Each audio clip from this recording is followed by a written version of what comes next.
permusuhan, kemudian sikap boros, kemudian fikir, dan yang keempat adalah marah. Sekarang kita teruskan yang kelima.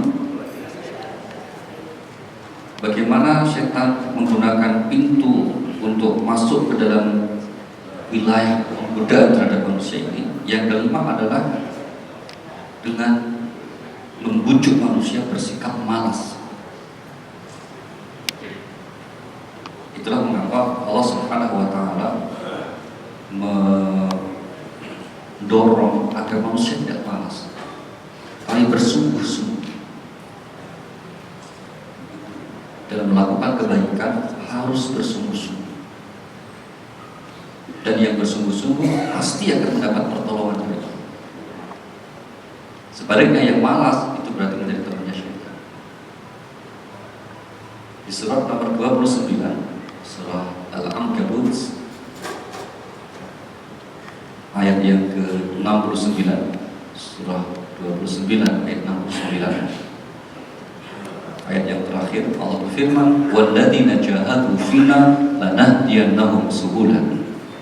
A'udzubillahi minasyaitonir rajim. Dan orang-orang yang berjihad untuk mencari keridhaan kami, benar-benar akan kami tunjukkan kepada mereka jalan-jalan kami. Dan sesungguhnya Allah benar-benar beserta orang-orang yang berbuat baik. Yang dimaksud kata jihad di ayat ini maksudnya bersungguh-sungguh, mengerahkan segala daya kemampuan, baik pikiran maupun tenaga, itu namanya jihad. Kalau mengerahkan kemampuan berpikir saja itu disebut ijtihad.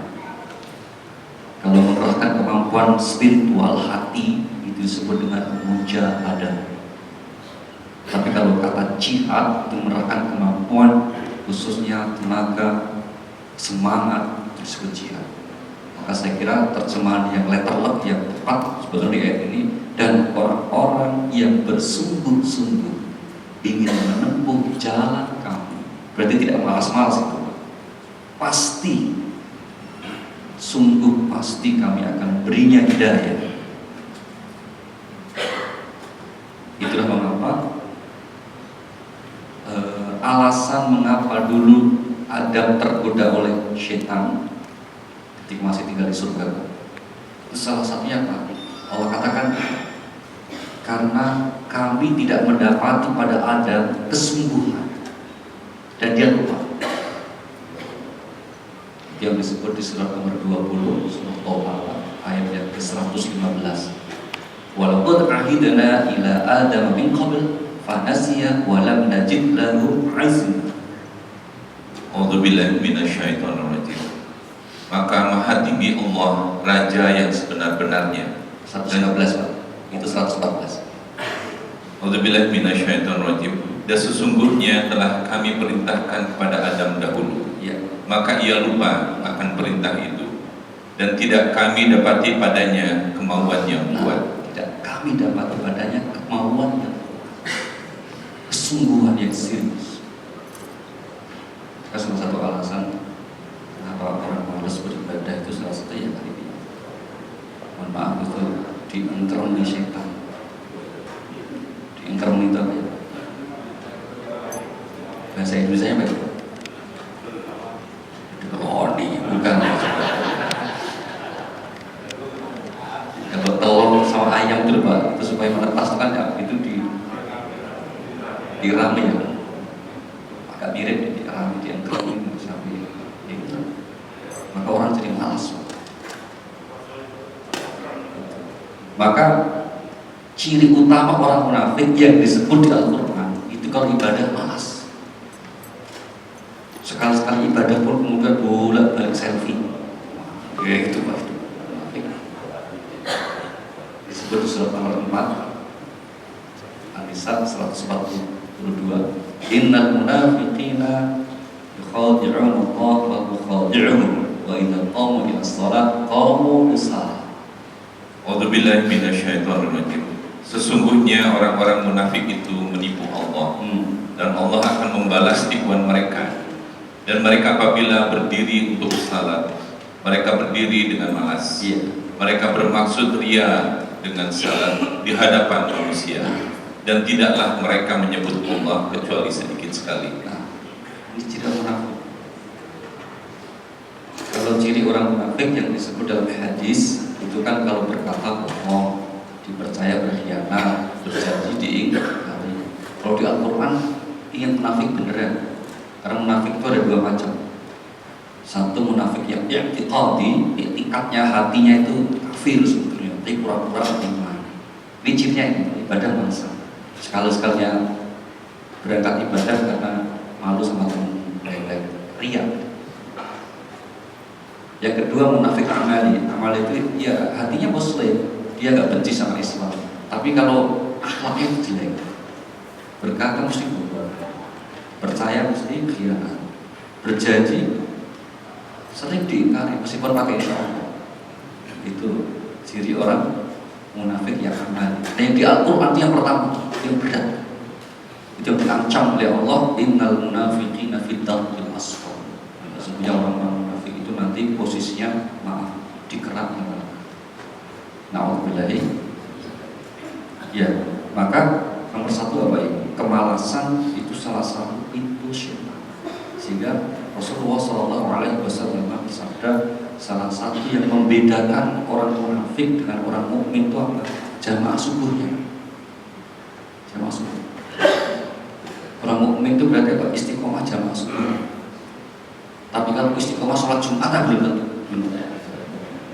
Jumatan kok rajinnya belum tentu. Apalagi datangnya sudah ke sholat itu baru koma datang masjid sholat itu tidak beri jaminan sebagai orang yang imannya kuat. Tapi kalau mau jamaah subuh, itu berarti dia bisa mengalahkan kemalasan. Kalau Bapak ini termasuk orang mukmin semuanya. Terima kasih kompak Pak. Betul Pak. Kan sampai ada ilustrasi yang beredar di medsos. Suatu saat intel dari pasukan Israel Pak, itu dalam siap subuh itu meneliti beberapa masjid di wilayah Palestina. Nah, suatu saat ditangkap oleh imamnya, orang Muslim Believer terusnya apa? Interogasi Pak. Saudara, saya perhatikan bukan warga sini, bukan orang sini. Apa maksud Anda supaya mengintai kami? Akhirnya dia jujur, ya kami ini orang Israel. Dalam kitab suci kami dikatakan kalau orang Islam itu sholat subuhnya sudah sama dengan sholat Jumat, itu tanda kehancuran bangsa kami Israel. Tapi setelah saya lihat sholat subuh Anda kok cuma berapa sholat, masih aman kami. Kita bersyukur kalau lingkungan kita, masjid kita sampai kemudian jamaah subuhnya baik ini, alhamdulillah. Tanda-tanda kita ketemu orang-orang beriman. Karena Pak susah Pak, nyari komunitas orang baik itu susah. Yang komunitas orang mukmin itu susah, orang yang jujur, orang yang baik susah. Maka di sini yang orang baik kelihatan Pak, orang baik itu jamaah subuhnya rajin, wajah itu tenang, ngantuan, biasanya begitu Pak.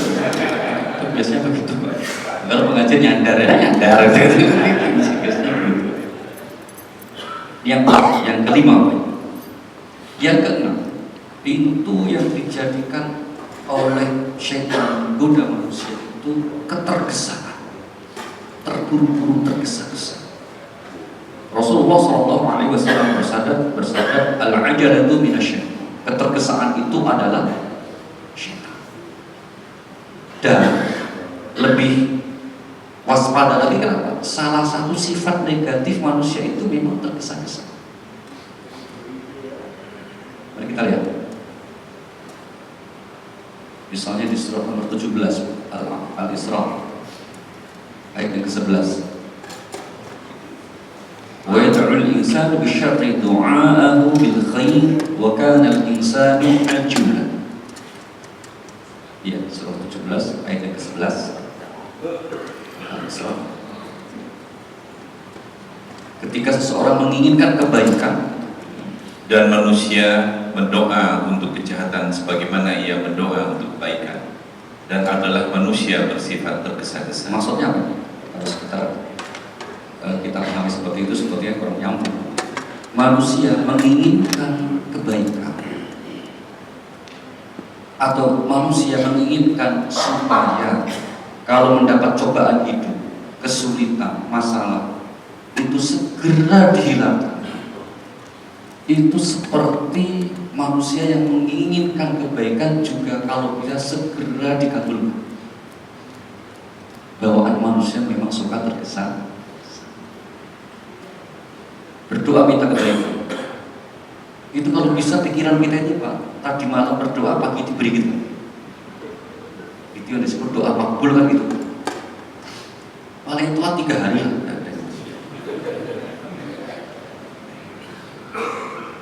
Kalau merasa belum dikabulkan tuh langsung SMS ustadznya lagi, Ustadz doa yang lain ada. Ini kurang makbul katanya. Sebaliknya kalau mendapat musibah, kesulitan, ujian hidup, cobaan, itu juga kalau bisa doa terus pengen segera dihilangkan. Jika hidup itu mestinya itu dalam benak manusia itu kalau bisa itu pengennya senang terus, itu enak terus. Muda foya-foya, tua kaya raya, mati masuk surga nenekmu, itu enggak ada gitu. Ya ada. Akan ada saatnya kapan Allah mengabulkan doa-doa kita, baik memberi kebaikan yang kita harapkan maupun menghilangkan keburukan yang menimpa. Semuanya ada saatnya. Tugas kita hanya berdoa. Kapan akan diselesaikan oleh Allah itu urusannya Allah, bukan wewenang kita. Kalau wewenang kita ya nggak usah doa, langsung kita bereskan, nggak bisa. Keputusan semua di tangan Allah dan rencana Allah, keputusan Allah, waktu yang telah ditetapkan oleh Allah, pastilah itu yang terbaik bagi kita. Maka jangan tergesa-gesa. Termasuk dalam bentuk sifat ketergesaan. Itu misalnya apa? Kalau kita mendapat cobaan, misalnya dianiaya orang, difitnah orang, itu kalau pengennya kita yang fitnah itu langsung sudah diadab gitu. Wah, kita mudah-mudahan sudah berdek, kayak gitu. Maka Allah koreksi di surat nomor 22 Al-Hajj ayatnya ke-47. Allah berfirman, wa yasta'jilunaka bil 'adzab wa la yukhliqallahu wa'dah. A'udzubillahi minasyaitonir rajim. Dan mereka meminta kepadamu agar azab itu disegerakan, padahal Allah sekali-sekali tidak akan menyalahi janjinya. Sesungguhnya sehari di sisi Tuhanmu adalah seperti 1000 tahun menurut perhitunganmu. Banyak orang yang minta supaya segera diadab orang yang jahat itu. Banyak orang yang meminta supaya Israel itu segera dihancurkan, Amerika segera dibenamkan dengan adab. Ada juga yang kemudian dulu orang jahat nantang Tuhan, nantang Nabi itu. Coba kalau menurut situ kami ini salah, mana adab yang kamu ancamkan? Maka Allah jawab, wala yukhlifullahu wa'dah. Kasih tahu dia, sekali-kali Allah tidak akan meningkat janji. Begitu diancam dengan siksa, pasti hanya waktunya memang ditentukan oleh Allah. Maka di ayat yang lain Allah mengatakan, kalau setiap kesalahan dan dosa manusia itu langsung diberikan adabnya, kata Allah, tidak tersisa makhluk hidup. Ini surah Fatir, surah 35, ayat yang terakhir, ayat 45. Allah mengatakan begitu.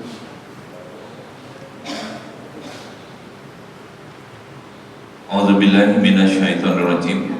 Dan kalau sekiranya Allah menyiksa manusia disebabkan usahanya, niscaya dia akan meninggalkan di atas permukaan bumi suatu makhluk yang melata pun akan, tetapi Allah menangguhkan penyiksaan mereka sampai waktu yang tertentu. Maka apabila datang ajal mereka, maka sesungguhnya Allah adalah Maha melihat keadaan hamba-hambanya. Jadi yang durhaka, yang berbuat salah, itu semua ada dalam pengawasan Allah. Tidak mungkin lepas dan lewat. Orang berbuat dosa kok masih merasa aman gitu ya Pak. Misalnya berbuat dosa kok ya sehat, usahanya ya tambah lancar, misalnya gitu. Itu jangan menduga bahwa Allah membiarkan atau Allah meridhoi. Dalam bahasa agama dengan kalimat lain disebut dengan apa? Istidraj. Artinya beristres. Kalau sampai tidak segera menyadari diri sendiri, nanti akhirnya Allah yang akan mengambil keputusan. Maka kalau orang itu berbuat jahat di dunia kok langsung misalnya ketangkap gitu kan, itu Allah sayang. Sebelum telat meninggal, dia ada kesempatan untuk bertobat. Misalnya apa?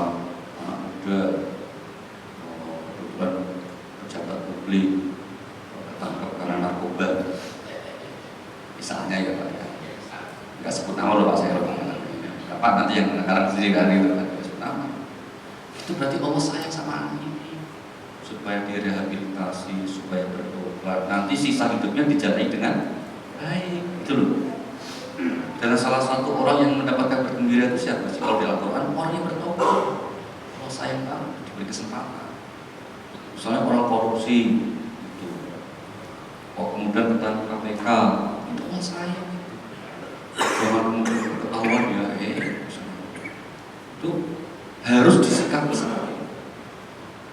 Karena Allah nyatakan boleh jadi kamu membenci sesuatu padahal itu baik-baik. Boleh jadi kamu menyukai sesuatu padahal itu belum tentu baik-baik. Maka dalam menyikapi masalah apa itu, jangan tergesa-gesa. Kalau sampai ada ketergesaan, itu syaitan. Termasuk jangan tergesa-gesa menyimpulkan satu informasi yang belum tentu kebenarannya. Di grup-grup itu yang aktif di medsos yang sudah dapat informasi macam itu loh, entah sumbernya dari mana, kadang-kadang ada fotonya, ada orang yang ditulis kira-kira gitu aja, padahal belum tentu yang bersangkutan itu bicara begitu, itu langsung disebar. Masya Allah. Allah pesan apa? Coba lihat surat nomor 49 Al-Hujurat ayat yang ke-6. Ya ayyuhalladzina amanu in ja'akum fasiqun binaba'in fatabayyan. A'udzubillahi minasyaitonirrajim. Hai orang-orang yang beriman, jika datang kepadamu orang fasik membawa suatu berita, maka periksalah dengan teliti agar kamu tidak menimpakan suatu musibah kepada suatu kaum tanpa mengetahui keadaannya yang menyebabkan kamu menyesal atas perbuatanmu itu. Maka kalau ada informasi apa-apa itu sekarang, karena sekarang itu informasi terlalu mudah kita peroleh gitu. Jangan langsung ambil kesimpulan, oh ternyata begitu ya. Nanti menyesal. Apalagi sampai kemudian mengambil keputusan menyangkut urusan banyak berdasarkan surat alay, informasi yang tidak benar, itu tidak boleh. Ini salah satu ciri orang yang sedang atau tidak cerdas, yaitu dikuasai oleh syaitan karena apa? Tergesa-gesa mengambil keputusan hanya karena informasi yang tidak akurat. Itu tidak apa. Baik, itu yang ke-6 ya Pak. Kemudian yang ke-7, pintu utama, saya sebut utama Pak, ada yang lain cabang-cabang. Pintu utama syaitan menggoda manusia itu melalui pintu kesombongan, takabur. Dan inilah pintu utamanya karena apa?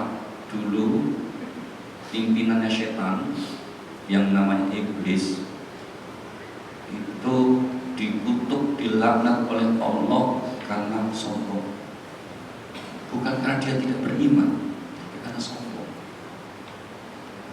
Seperti yang diabadikan oleh Allah dalam beberapa ayat. Kita ambil contoh ayat ke-1 saja misalnya, yang sudah kita pernah bahas di surah 7 Al-A'raf pada ayat yang ke-12.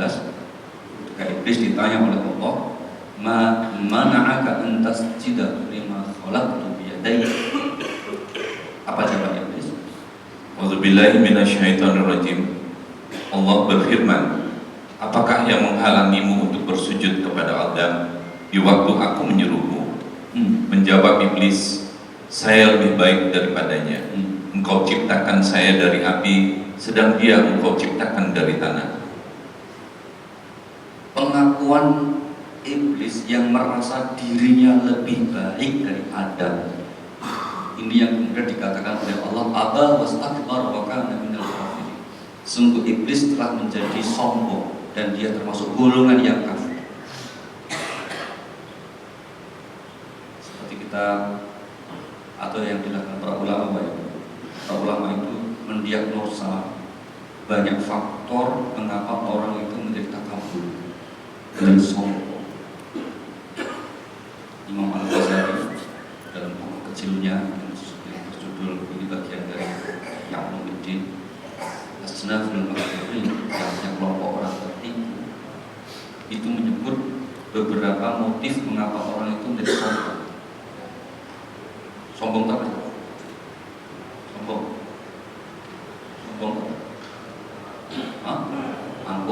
Angkuh tak? Sombong tak?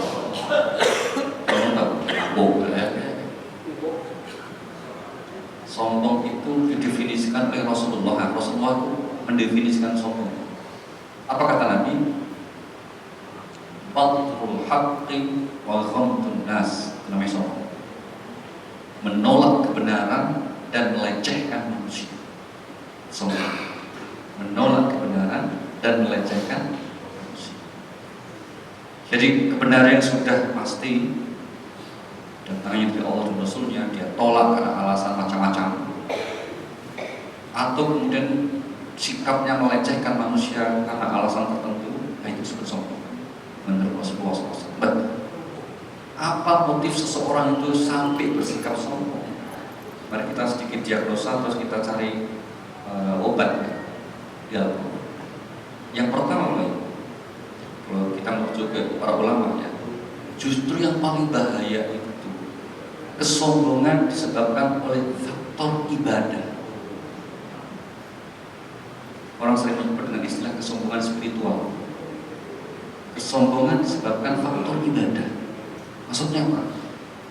Iblis akan menggoda orang yang rajin ibadah itu dengan memujinya berlebihan, sehingga merasa pada dirinya itu lebih hebat, yang lain itu nggak ada apa-apanya.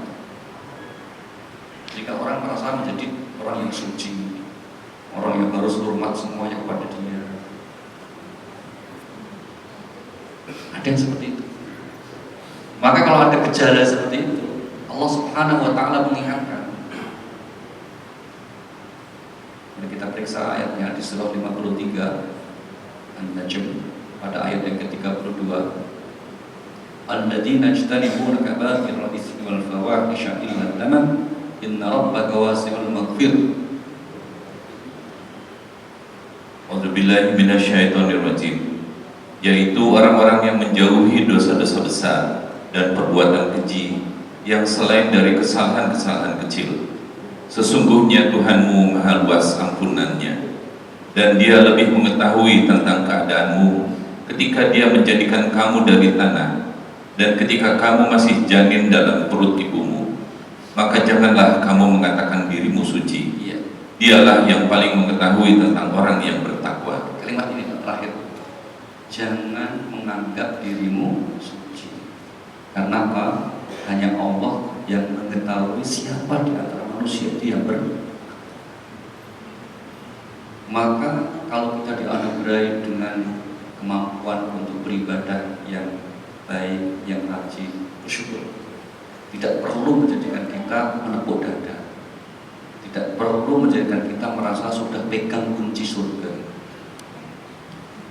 Mungkin lihat teman yang belum rajin dikatakan susah sih itu masuk surga. Tidak perlu. Karena apa? Seorang yang ibadah tapi menghasilkan kesombongan. Ini kaidah yang banyak, bukan ayat, bukan hadis ya. Boleh setuju boleh tidak? Orang yang rajin ibadah, kalau di dalam kitab itu dikatakan, dicontohkan, dia tahajud tapi paginya sombong gitu. Dengan tahajud dia sombong, maka itu lebih buruk kalau dibandingkan orang yang tadi nggak tahajud tapi terus nyesel. Dia sempat tahajud terus nyesel, apa tadi bisa tidur di dalam yang menyesal. Itu nilainya lebih tinggi di sisi Allah ketimbang orang yang tadi tahajud tapi terus sombong. Itu menunjukkan buruknya sikap takabur. Maka berhati-hati, kata Allah, jangan menganggap dirimu suci. Di apa itu? Orang yang dipuji oleh Allah itu siapa? Orang yang senantiasa tawadhu, rendah hati. senantiasa rendah. Di surah nomor 25 ayat 63, ini ciri hamba yang dikasih oleh Allah itu kalau dia berjalan atau menjalani hidup dengan penuh kerendahan hatian. 25 63, tidak menonjol-nonjolkan apalagi ibadah. Allah berfirman di situ, wa ibadur rahman alladzina yamshuna 'alal ardi hauna. A'udzubillahi minasyaitonirrajim. Dan hamba-hamba Tuhan yang Maha Penyayang itu ialah orang-orang yang berjalan di atas bumi dengan rendah hati, dan apabila orang-orang jahil menyapa mereka, mereka mengucapkan kata-kata yang mengandung keselamatan. Orang jahil, orang bodoh berarti Pak, menyapa mereka bisa langsung atau lewat medsos, lewat grup. Maka Bapak Ibu kalau ikut aktif di grup-grup itu jangan baper, bawa perasaan, udah tersinggung langsung live bro, nggak usah. Ini saja siap-siap, karena orang itu macam-macam modelnya, nauin aja. Nah, yang dikasih oleh Allah itu yang menjalani hidup dengan penuh kerendahan, tidak takut. Ini faktor pertama, orang sombong karena faktor ibadah. Yang kedua, ada orang dari takabur sombong karena faktor kecerdasan, pengetahuan. Ada. Dan itu dikoreksi oleh Allah Subhanahu wa taala dalam surah 12, surah Yusuf ayat 76. Dengan pernyataan Allah bahwa orang itu tidak mungkin cerdas dalam segala bidang, tidak. A'udzubillahi minasyaitonirrajim.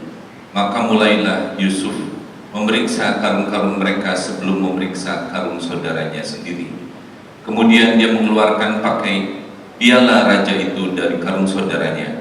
Demikianlah kami atur untuk mencapai maksud Yusuf. Tiadalah patut Yusuf menghukum saudaranya menurut undang-undang raja, kecuali Allah menghendakinya. Kami tinggikan derajat orang yang kami kehendaki, dan di atas tiap-tiap orang yang berpengetahuan itu ada lagi yang maha mengetahui. Nah, kalimat terakhir, di atas langit ada, di atas yang berpengetahuan, yang berilmu, ada yang lebih mengetahui. Itulah para a'immatul mazahib, imam-imam mazhab juga, itu menunjukkan, mempertontonkan kerendahan hati yang luar biasa. Atas pendapat beliau, mereka katakan pendapat saya boleh jadi benar, tapi pendapat Anda mengandung kebenaran juga, kira-kira. Jadi tidak mengklaim bahwa pendapat dia yang paling. Terlebih sekali lagi, tidak mungkin orang itu pandai dalam segala bidang, itu tidak mungkin. Seperti kata Allah, kullu ya'malu 'ala syakilati. Setiap orang itu dianugerahi Allah dengan kecerdasan tertentu. Maka kesimpulannya apa? Ini mohon maaf, ini sedikit menyimpang parenting untuk anak-anak kita ya. Yang disebut kecerdasan Pak, itu anugerah. Tapi kalau sikap itu ada bentukan. Saya ulangi, disebut kecerdasan. Orang itu dianugerahi kecerdasan, bakat, talenta tertentu, itu anugerah. Dari sononya begitu dikasih masing-masing. Dan sekolah yang baik, orang tua yang baik itu harus memberi ruang untuk semua tumbuh dulu. Sampai pada titik tertentu dia, oh ini yang paling menonjol, maka didukung. Maka kita jangan bandingkan kecerdasan anak kita dengan orang. Kok matematika jelek itu matematika sekolah langsung dipaksa ikut kursus kuman, bakteri, dan itu tidak baik. Sekarang kecerdasan itu anugerah, tapi kalau sikap itu bentukan. Nah, yang menentukan keberhasilan hidup itu bukan kecerdasan, tapi sikap. Dan itu yang harus kita latih untuk anak kita. Maka sejak 5 tahun belakangan Harvard University mengatakan apa? Tidak butuh orang cerdas sekarang, tapi yang kita butuhkan orang baik. Karena faktanya cerdas tapi tidak baik merusak. Tidak semua orang yang ketika kuliah IP-nya tinggi di dalam masyarakat berhasil. Karena yang menentukan keberhasilan bukan kecerdasan, tapi sikap. Banyak orang yang mungkin tidak cerdas, bahkan sekolah nggak makan bangku sekolah, tapi dalam masyarakat, dalam sosial dia berhasil. Karena apa? Sikapnya. Nah itu, maka sekali lagi kita tidak wajar menyombongkan keilmuan, termasuk ilmu agama. sampai dengan hafalan Al-Quran yang lancar, hafal hadis yang banyak, tidak pada tempatnya untuk disombongkan. Apanya disombongkan? Itu semua anugerah dari Allah. Yang penting apa? Ya bersyukur bagaimana menjadikan itu semua bermanfaat buat banyak orang. Jangan sampai kemudian ada sikap yang merasa bahwa dengan ilmunya itu dia menjadi orang yang dekat sama Tuhan, misalnya gitu. Merasa dekat itu masalah. Merasa dekat sama Tuhan itu masalah. Dalam arti apa? Dalam arti kalau perasaan itu timbul menjadikan dia sombong, itu ketimbul. Dalam bahasa Al-Musri disebut al-makhruri, yang tertipu. Nah, itu yang kedua, orang menjadi takabur karena ilmu. Yang ketiga, ada nggak orang takabur karena sombong itu karena apa bisa? Ya, harta. Betul sekali. Orang sombong karena harta itu banyak. Nah, itulah yang kemudian dicontohkan di Al-Quran dengan seorang yang namanya Qarun, yang diabadikan di surah 28 ayat 76. Pak Qarun, Pak, itu di masanya, eranya, itu menjadi tokoh yang paling kaya, peringkat satu terkaya di dunia saat itu. A'udzubillahi minasyaitonirrajim. Sesungguhnya Qarun termasuk kaum Musa, maka ia berlaku aniaya terhadap mereka, dan kami telah menganugerahkan kepadanya perbendaharaan harta yang kunci-kuncinya sungguh berat dipikul oleh sejumlah orang yang kuat-kuat. Iya. Ingatlah ketika kaumnya berkata kepadanya, janganlah kamu terlalu bangga. Sesungguhnya Allah tidak menyukai orang-orang yang terlalu membanggakan diri. Iya, jangan kamu sombong bangga, karena Allah tidak menyukai orang yang menyombongkan diri. Dan Qarun sombong karena faktor hartanya. Saking banyaknya hartanya tadi dilukiskan di ayat ini, Pak, itu kunci berangkasnya di bawah sekian banyak orang nggak terangkut. Kalau dulu kan belum ada sistem perbankan ya, Pak, ya, sehingga bisa disimpan, jadi semuanya barang. Itu kunci berangkasnya, bukan barangnya, kuncinya disimpan di gudang misalnya barang. Itu diangkut sekian banyak orang nggak terangkut, swaking banyak. Tapi kita tahu bagaimana akhir kehidupan Qarun. Ayat mengatakan dia dibenamkan bersama harta bundanya. Maka Allah menegaskan di surah 16 surah An-Nahl ayat yang ke-96, ma 'indakum yanfad wa ma 'indallahi baq. A'udzubillahi minasyaitonirrajim. Apa yang di sisimu akan lenyap, dan apa yang ada di sisi Allah adalah kekal.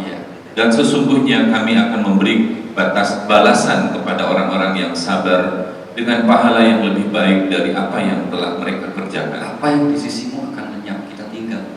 Yang di sisi Allah akan.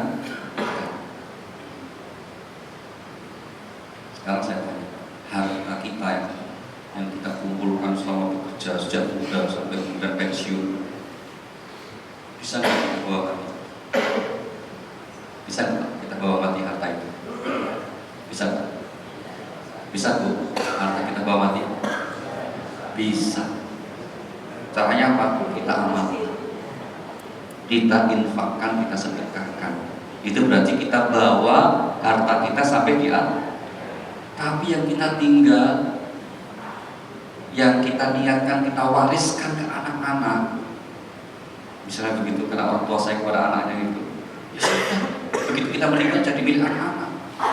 Kalau anak-anak kita soleh, alhamdulillah, untuk yang baik. Terbayang nggak kalau misalnya dalam perjalanan waktu anak kita kurang soleh, terus anak kita menikah sama orang, berarti harta yang kita cari itu serius tadi, Pak, itu kan dinikmati oleh anak dan mantu kita loh. Nah kalau anak kita meninggal dulu kan, malah harta kita jatuh ke mantu, udah gak ada hubungannya lagi dengan kita. Mantu nikah lagi sama orang lain loh, siapa yang nikmati aja itu? Itu kan di Al-Quran dikatakan orang itu kalau pelit, berarti pelit terhadap dirinya sendiri. Kebayang gak 30 tahun, 40 tahun bekerja keras, kita kumpulkan gitu loh. Begitu kita meninggal, mereka orang lain yang menikmati. Nah ini terkadang kita lupa yang sederhana seperti itu. Maka pesannya apa? Orang-orang bijak mengatakan untuk anak-anak kita berikan sewajarnya. Apalagi sudah disekolahkan, sudah dikasih ilmu, berikan sewajarnya. Tapi selebihnya apa? Kita bawa ke akhirat. Dengan cara apa? Diamalkan. Itu yang jadi milik kita yang sebenarnya. Nah, apalagi kalau mohon maaf saya ini atau kerja suami gitu ya. Terus akhirnya apa? Kalau meninggal berdua yang menikmati harta itu istri. Kalau istri nikah sama laki-laki lain, coba gimana ya? Kita yang kerja keras kalau yang nikmati mana? Laki-laki lain, gimana itu? Kalau kita bisa bangun tuh kira-kira gitu kan itu, malah. Tapi begitulah hidup, dinamika hidup seperti itu. Maka berarti apa? Jangan sampai kita salah dalam menyikapi harta yang dianugerahkan Allah kepada kita. Ingin jadi milik kita di akhirat, banyaklah kemudian infak fisabi, apapun bentuknya, apalagi kalau wakaf, masya Allah. Itu dalam sejarah Islam, Pak, umat itu menjadi maju karena wakaf, bukan zakat. Karena zakat itu untuk darurat, untuk fakir miskin, untuk makan itu zakat. Tapi kalau yang bisa menjadikan negara-negara kita dulu, negara Muslim, Daulah Bani Abbasiyah, Daulah Bani Umayyah, eksis sampai Fatimiyah di Mesir yang mendirikan Al-Azhar karena wakaf, bukan karena zakat. Wakaf. Maka Al-Azhar itu dari TK sampai S3 semuanya free sekolahnya, tidak bayar apapun itu diambil dari dana produktif. Jadi ada yang wakaf satu kamar apartemen disewakan, hasil sewa itu untuk kegiatan fisabilillah. Dan wakaf tanah produktif disewakan, tanah itu untuk ditanami, hasilnya untuk fisabilillah. Nah itu jadinya akhirnya umat bisa mandiri secara ekonomi. Kita ini kan di Indonesia apalagi Pak, ya, wakaf itu rata-rata mati Pak. Satu, yang kedua Pak, mohon maaf, kita itu mayoritas di jumlah saja. Jumlah mayoritas kita. Muslim Indonesia mayoritas 85%. Tapi kalau yang namanya resources, sumber daya, apalagi finansial, yang mayoritas siapa? Muslim atau non-Muslim? Non-Muslim pun dikasih spesifik lagi ada apa? Kira-kira apa? Itu suku mana? Maaf Mbak, Minang ya Pak? Cina. Kalau Minang kita bersyukur ya Pak, dan pribumi kaya. Cina. Itu kenyataan. Maka kemudian kita mayoritas ya dalam jumlah aja. Tapi kalau main sumber daya, sumber dana, daftar orang terkaya di Indonesia itu nomor 1 sampai 50 itu. Maaf semua saudara kita orang Tionghoa. Yang pribumi itu dikit sekali bisa dihitung. Apalagi yang pribumi Muslim, wah bisa dihitung. Nah ini nyata. Nah, kita kembali. Maka kalau orang yang harta benda dengan anugerah apapun, termasuk harta yang berlimpah, tidak pada tempatnya untuk masih banyak lagi ya Pak. Kalau mau diurut-urut itu ada orang sombong karena keturunan, ada Pak. Jadi zaman sudah merdeka, sistem negara sudah republik, itu masih merasa sebagai keturunan darah, masih rebutan itu, rebutan masalah tahta kerajaan. Padahal kerajaan dalam mimpi, dan itu masih ada, simbol saja. Ada seperti itu. Ada lagi orang sombong karena faktor apa? Keturunan sudah paling terpatrak fisik, karena cantik itu, lihat yang kayak itu. Orang ganteng gitu. Orang itu cantik itu usia berapa sih? Disebut orang itu puncak kegantengannya, kecantikan itu berapa sampai berapa? Ya, usia berapa? 20 sampai 40 ya? 50 gimana? Usia 60 gimana? 60.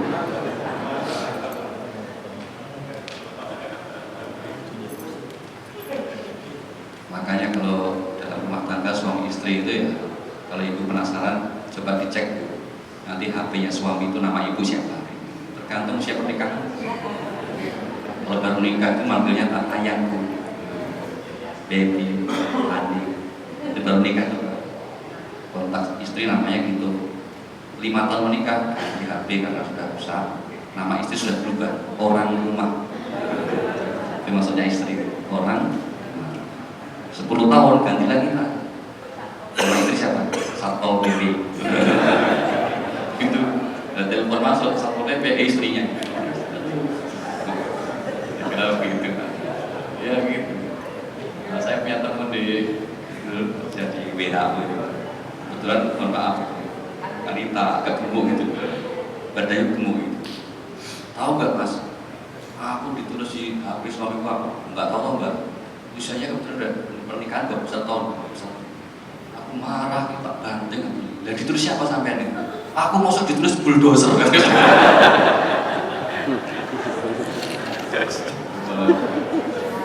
Lewatan betul. Wajar marah ya bu, ya masuk bulldozer gitu kan. Maksudnya kan truk gitu.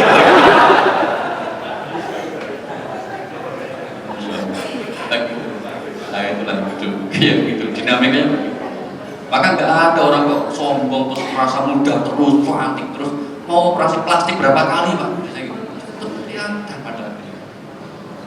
Maka pepatah mengatakan apa? Ini mohon maaf rahasia. Sepandai-pandai orang menyimpan istri muda, suatu saat pasti tua.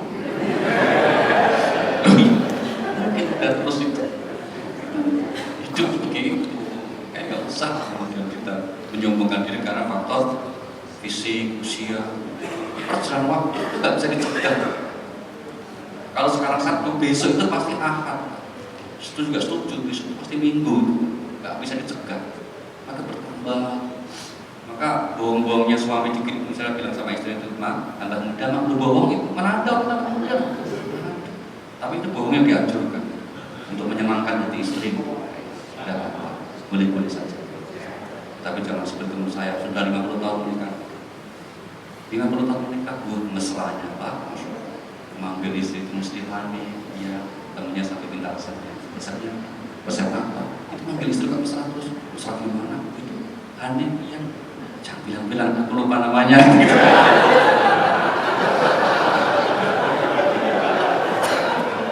Astagfirullahaladzim. Hati-hati ya Bu, kalau sampai suami manggil ayangku, hati-hati gitu. Jangan lupa namanya. Pikon kan ya. Baik, itu sampai poin yang ke-7 ya Pak. Faktor kesombongan itu. Nah, supaya kita tidak termasuk orang yang sombong, maka untuk faktor berikutnya ataupun untuk pintu berikutnya kita jelaskan di pertemuan selanjutnya. Insya Allah. Ada yang sampaikan?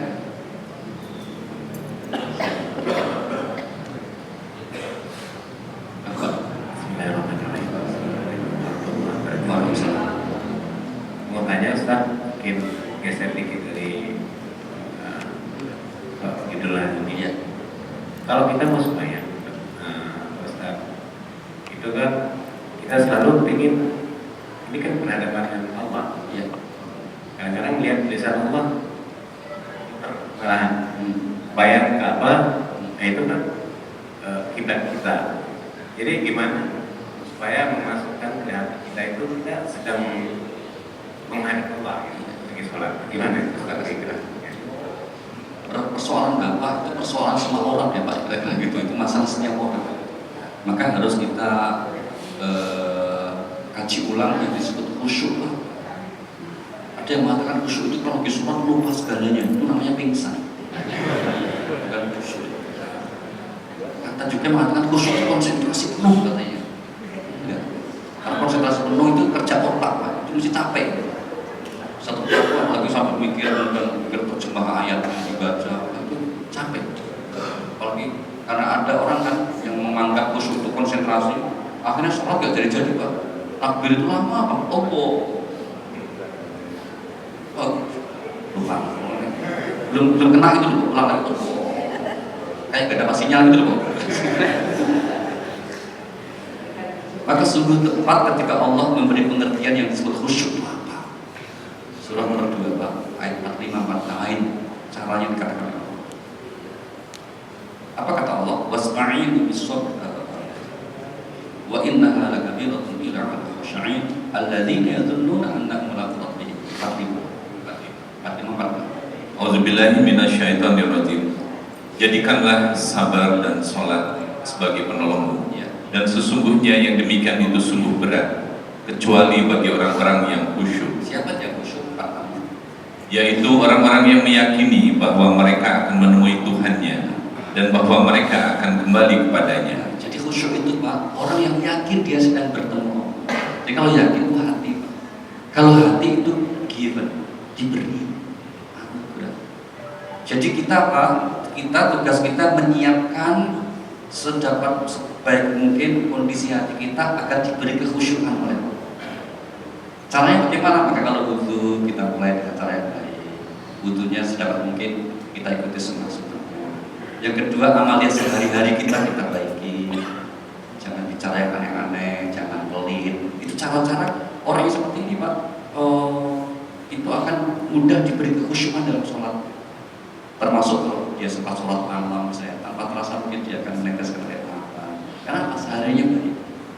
Sebaliknya, Pak, kalau orang yang khusyuk, kelihatannya ini khusyuk, tapi kok pelit.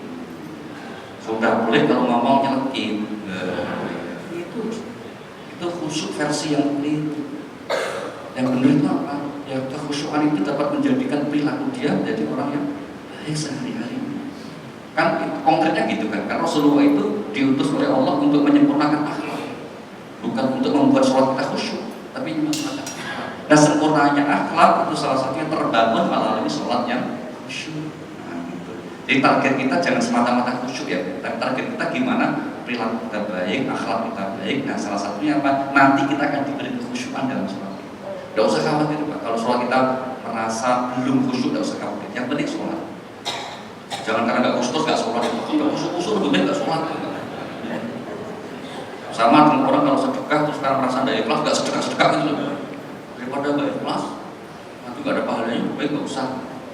Karena kalau kemudian kita sedekah, kita infak belum ikhlas, itu lebih bagus ketimbang nggak sedekah tapi nggak ikhlas. Kenapa? Orang infak sedekah belum ikhlas sama ada jalan hati itu masih lebih bagus. Nanti tinggal istighfar kalau dia Allah, kalau ada amal yang belum ikhlas kalau terima, insya Allah diampuni, diterima amalnya. Dan kalau nggak punya infak bisa sedekah, ya Allah terima, apanya terimalah, nggak ada sedekahnya terimalah. Nah gitu sampai gitu. Maka mudah-mudahan sholat kita, maka sering kita doa ya, doa kalau dalam sholat kita, Allahumma taqabbal minna sholatana, ya kan? Wa qiyamana, ya Allah terimalah dari kami sholat kami. Meskipun mungkin belum khusyuk, terima ya Allah. Allah. Karena apa? Dari khusyuk itu memang level masing-masing orang-orang beda-beda. Dan jangan memaknai khusyuk itu mesti pelan-lama gitu ya Pak. Belum tentu itu Pak. Ya. Yang jelas kalau indikator khusyuk itu apa? Tumaknina. Tumaknina itu tenang. Ya, tenang. Dan kemudian juga sholat 2 rakaat 20 detik juga kita karena ada kan. Tapi juga tidak kemudian lambat, lama. Nah, kalau jamaah sebaiknya tidak lama-lama, kecuali kalau sholat sendiri. Iya. Nah, kalau imam itu sebaiknya ya sholat bacaan ayatnya yang wajar-wajar aja.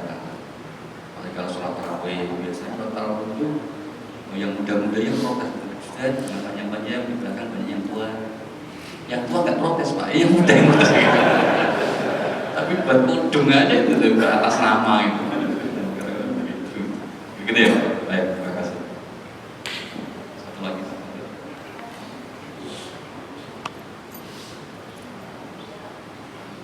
Assalamualaikum warahmatullahi wabarakatuh. Saya tertarik dengan penjelasan Ustaz mengenai Qarun. Mengenai Qarun ya. Itu saya bayangkan kuncinya saja itu berangkas ada. Ya. Dan yang kedua, apakah teknologi berangkas sudah ada? Oh, Terima kasih. Terima kasih. pertanyaan menarik sekali. Seumur saya ngajar belum pernah ditanyakan. Ya. Pertama, makanya itu loh Pak, karena itu jadi mitos ya Pak. Seringkali entah itu harta di mana saja, orang langsung memberitahu itu harta. Betul kan Pak? Ya di mana-mana Pak, kira-kira begitu. Allah alam. Maka orang misalnya menyelam, apa itu? Nyari harta karun. Padahal itu mungkin harta peninggalan perang dunia pertama misalnya. Tapi disebutnya harta juga, Pak. Jadi kalau itu peta harta karun itu di mana gitu ya Pak ya itu. Yang karun asli ya Pak ya maksudnya kan. Kalau karun asli itu bahwa kita tidak tahu, karena itu sudah ribuan tahun yang lalu. Ya mungkin kalau tahu ada di suatu wilayah sudah bergeser-geser kemana-mana. Karena itu Nabi Musa itu kan diprediksi para ahli sejarah itu 3000 tahun sebelum Masehi. Berarti ke usia kita sekarang 2017-16 itu 5000 tahun usia. Nah itu sudah, kalau tahu ada itu mungkin di wilayah Timur Tengah, Musa kan tinggal di sekitar daerah Palestina juga, jadi ya geser-gesernya sudah nggak tahu kemana-mana. Kedua, apakah teknologi brankas sudah ada saat itu? Sebetulnya istilah brankas itu untuk kita pinjem, aslinya bukan brankas, aslinya tempat penyimpanan aja. Karena tadi kan dikatakan dalam ayat inna mafatihahu, sesungguhnya kunci-kuncinya gitu kan Pak. Nah, kunci-kunci kan bukan berarti kan kunci-kunci tempat penyimpanan. Nah, apakah brankas, apakah gudang, kira-kira begitu, itu wallahu juga. Tapi yang jelas belum ada tempat penyimpanan seperti semacam kalau di bank-bank itu Pak, safety box belum ada Pak, belum ada bank itu yang ada bank Musa, Nabi Musa itu. Tapi bank dalam arti sebagai sebuah institusi keuangan saat itu belum ada. Sehingga yang dimaksud Al-Quran menggunakan kata mafatih. Mafatih itu jamak dari miftah. Miftah itu artinya kunci. Mafatih berarti kunci. Nah, kunci-kunci apa? Kunci-kunci tempat penyimpanan hartanya. Diangkut. Kalau misalnya redaksi yang mengatakan hartanya diangkut orang banyak nggak keangkut, wah itu ya berarti sepele lah Pak itu. Kalau hartanya diangkut orang banyak nggak keangkut. Ini kuncinya ya nggak keangkut. Berarti kan untuk menggambarkan betapa kuayanya. Kalau harta benda diangkut banyak orang nggak terangkut, mungkin sekarang juga banyak ya Pak ya. Rumahnya, mobilnya nggak terangkut juga kan itu kan. Tapi kuncinya aja. Nah, apakah ada brankas dulu? Wallahu. Nanti kita cari informasinya Pak ya. Terima kasih Bapak Ibu. Ya, mohon maaf, mari kita teruskan baca hamdalah. Alhamdulillah. Assalamualaikum warahmatullahi wabarakatuh. Rogentimen mellan klava, emrinten kursuran doja, driten tande per helt barbava, semra fort filoj till doja, sade joy per du och Muhammad.